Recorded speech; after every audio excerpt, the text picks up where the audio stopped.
ఏంటని చూస్తున్నారా? ఇది ఒక వాల్టేజ్ డిటెక్టర్. వాల్టేజ్ డిటెక్టర్ అంటే ఏంటి అని తెలుసా మీకు? ఇది ఒక్క కరెంటుని చెక్ చేసే మిషన్.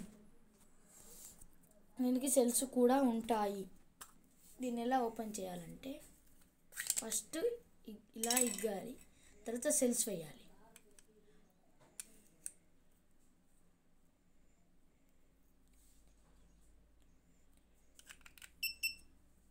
చూడండి ఎలా సౌండ్ ఇచ్చిందో పెట్టంగానే.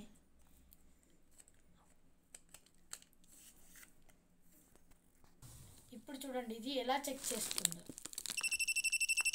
చూడండి ఎలా చెక్ చేసిందో. దీన్ని బట్టి కరెంట్ ఉన్నట్టు. దీన్ని ఆఫ్ చేస్తే ఇది ఆఫ్ అయిపోతుంది, రాదు. ఓన్లీ సౌండ్ రాదు. ఇప్పుడు సౌండ్ వస్తుంది.